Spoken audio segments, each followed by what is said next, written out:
All right, all right, all right. What is up, everybody? How have you been? Whew, man, it's been a while since I've been on the YouTubes. People, I got some text and emails from people wondering where I was at, and I've kept in contact with some of y'all out there. But, yeah, I don't really do I don't do the cigar reviews anymore. I kind of fell out. I don't know if I fell out might be the wrong term, but I just kind of fell out of love with the cigar industry and all of the different, kind of like new models of cars coming out all the time. It's a cigar, you know, and this new blend and this guy, did this and this 12 years and 4 years and you know. A lot of that's marketing, and it was fun for a while, I guess. But I just got bored with it, and yeah, I kind of went to just smoking the cigars that I liked, and which were a lot of Cuban cigars because those are typically my favorite. But update, I have moved to Nicaragua. I wanted to retire. And I wanted to be somewhere where I could surf every day. And I didn't want to be in the United States. And, I started looking at like Costa Rica, Panama, different places. But Poyo, Nicaragua hit the radar. And, it was kind of a no-brainer at that point. And, I'm right here. I'm broadcasting or filming right from my house right here. Right on the beach. So, but I decided to come on here because I have found a new avenue. So when I started reviewing cigars, I actually started reviewing cigars back in the early 2000s when I was in my 20s. But they were written. There was no YouTube back then. I would write them, a couple of the forums, and I've always been into the tasting notes and the flavor notes and tobacco, and you know what I'm talking about if you're watching cigar reviews. I've always been into that. But now I think I found a new avenue to take that passion even further, because the cigar review is just an extension of my hobby and my passion for cigars. I'm going to smoke them anyway. I'm going to review them in my brain. Let's put them on camera. Let's just, meet people and do my thing. And I enjoyed it. While it lasted. And I still watch a cigar review from somebody every now and then, but the space just kind of I just didn't want to be involved in it. So what I did do is when I got to Nicaragua, the first thing I did was not the first thing, of course I found my surf spots and got my house set up, but as soon as I was able and I had transportation, I found a cigar factory. Okay. And I went to the cigar factory and I took a tour of it, and I met some people there, and I met the blender, the guy who was in charge, and I was smoking one of his cigars, one of their special blends, and it's a great cigar, but I was like, yo, what if I tell you my taste preferences, what I like in a cigar, and you roll me up one? And he did. It's that easy. Okay, I ordered a wheel of 50, and so I figured I would play with it. Okay, the tobacco from Matagalpa is interesting to me because it's all organic. They don't have to use any fertilizers or anything like that because it's right at the base of the Matagalpa volcano. Ometepe Ligeros, right on the volcano. I mean, all these different tobaccos that we don't really hear about. I had never heard of Matagalpa tobacco before. And now I can play with it.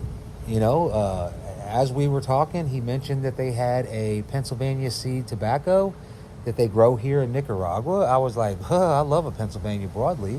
So let's give it a go. So I had 50 Robustos made, and I liked them.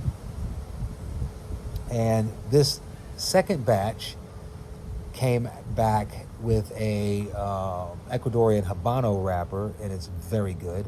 So I've got an Ecuadorian Habano wrapper. Okay, I've got an Indonesian binder. I've got Ligero from not Ometepe, from Matagalpa, and I've got Seco from the Dominican Republic. And what I've got here is a very medium to full bodied, full flavored cigar with a lot of the spicy notes that I like. And if you ever watched my review, or if you go back and this is your first time seeing this video of mine, and you go back and you see my cigar reviews, I'm always partial to the sweeter spice, like cinnamon, nutmegs, earthiness, sweet tobacco, coffee flavors, and with a little bit of the dark chocolate and like dark coffees. And then on my next batch that I'm working on is going to have an Ecuadorian Connecticut grown wrapper, because I like that little creaminess that it adds to the Seco. And the Seco in here, Dominican Seco, if you know, is it's light bodied, but it's creamy. It gives a creamy element, and with that very spicy Matagalpa Ligero with that Ecuadorian Habano wrapper on a 52 ring gauge. I mean, you don't need 5 different blends. I always tell people, if you go in and you make pasta sauce, Italian gravy. I don't know what you guys call it in your part of the world. I'm from an Italian family, so we call it gravy, tomato gravy, or sauce. I know people that put 25 ingredients in their gravy, and while it's okay, they get muddled.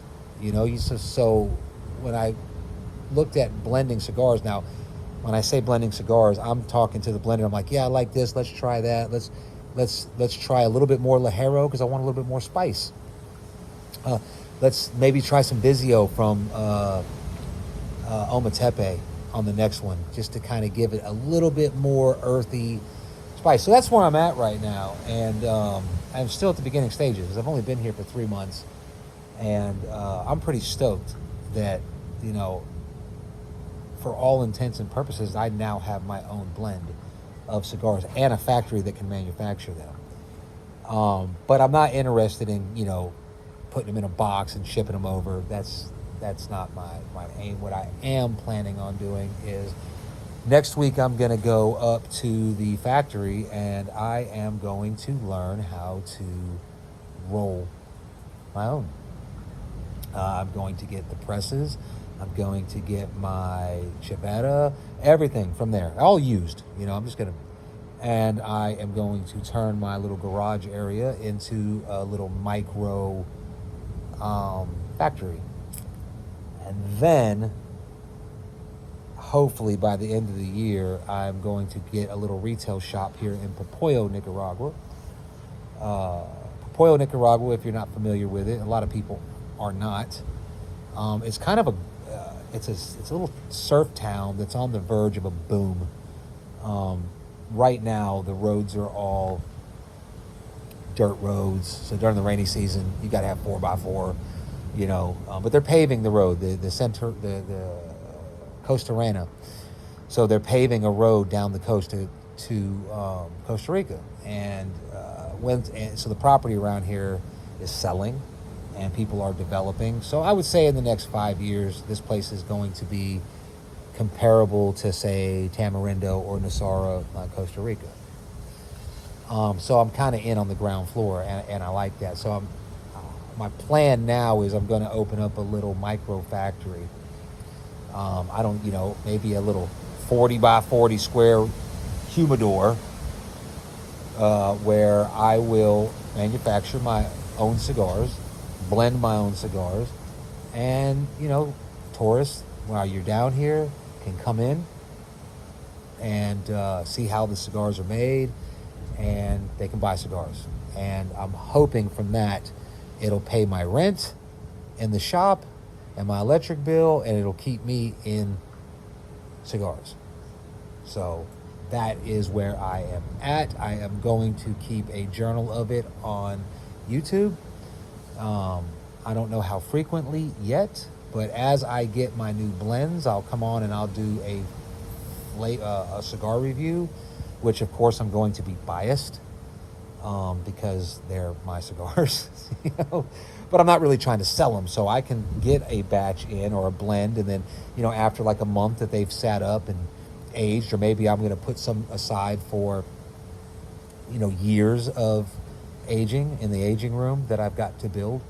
But just for now, I can I'll be critical of my own blend.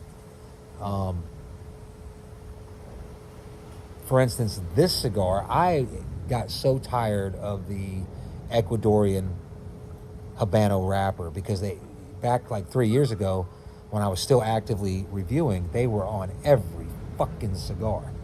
It seemed like AJ Fernandez just sat in a room and all he did was blend cigars, because everything was coming out. AJ Fernandez this, AJ Fernandez, and it all had the same wrapper, and I kind of got sick of it. And I didn't smoke anything with a Habano wrapper for years. I would probably say 2 years. And as soon as I lit this up, when I got it back from the factory, there was that distinct Habano flavor, and I did not like it. But after like 5 cigars, and I can really, after the cigar gets going and it really marries and it gets about an inch and a half into the second third, into the sweet spot, it blends so well with that Matagalpa Ligero and the Dominican Seco and the Indonesian binder that I absolutely love it. I think I'm smoking like 6 of these a day. But yeah, so I haven't really decided on a name. I think La Influencia is going to be the name of my brand. And that just means the influencer, the influence, because I started off in the business, even though the cigar review, there was no money in that. Every once in a while, I got some free stuff from, different cigar manufacturers to just plug them. But when you're in the cigar review space, it's kind of hard to make money because, if J.C. Newman throws some money at you to do something, then they don't really want you bashing their cigars. You have to be open-minded. So it was a hobby, and that's all it still is. And during COVID, it seemed like 25 different cigar reviewers came out of the woodwork. And honestly, of course, I think my cigar review is the best one. It's mine. And there was a few other reviews out there, reviewers that I watched that I enjoyed while I was sitting back smoking a cigar. I would enjoy watching them talk, but it got kind of stupid. You know what I mean? It got kind of dumb. It got kind of generic, and I didn't like it. So, but yeah. So La Influencia, look out for it. But you ain't gonna find it in the United States. But because I'm not going through. I left the United States and retired down here because of there's a lot of reasons, but one of the reasons is when I first got my private blend and put it out to people, like, hey, look, your boy's got his own blend and it's great. And if you know my palate and your palate's similar, then you're gonna like it too. So I was like, oh, maybe I'll see about sending these to the United States, so I'll send a bundle of 20, come up with a decent price just to pay for itself, make a few bucks. But the red tape, ATF tax stamps, import stamps, got to become a corporation. Yeah, I'm not doing all that. So I'm just going to roll them here, manufacture them here. And if you come to Nicaragua, did I talk my cigar out? I sure did. If you come to Nicaragua, hey, come by and see me. I'll probably be sitting in there rolling them up. And you can buy them and take them home. One thing that I might extend to people is because of my connection with the factory now, if they wanted their own private blend, or they wanted one of my blends, and be like almost all of the cigar companies where they find a cigar they like, and then they just slap their own band on it and put it in their own box and ship it to the United States, and they sell it as, you know, some mystery cigar that they created. You know, that's where and I'll get more into the industry on what I don't like about it. Now, there are some guys out there that are growing the tobacco and they're rolling it in the blenders, but most of the brands that you see are like some guys with some money come down to a factory, they pick out a blend they like, they contract a factory to make them, then they have the boxer and the band maker, and it all gets manufactured here, and they put a fancy name on it, and what you end up paying for is that fancy box and that fancy band, and then whatever profit they want to make. When if you just came down here, you could get that, you know, $15-$20 stick for like $3 right from the factory. Okay, it's that easy. And now, of course, that's not that easy because getting them to the United States is a lot of money, but it's easy. But so that's where I'm at with it. La Influencia. I reached out to one of the cigar reviewers that no longer does cigar reviews anymore. I think he probably had about the same experience as I did, or he got the taste in his mouth with the industry. I just see what he was up to these days and see if he was maybe wanting to come back online, and he didn't seem too interested. But if you're watching this, you know who you are.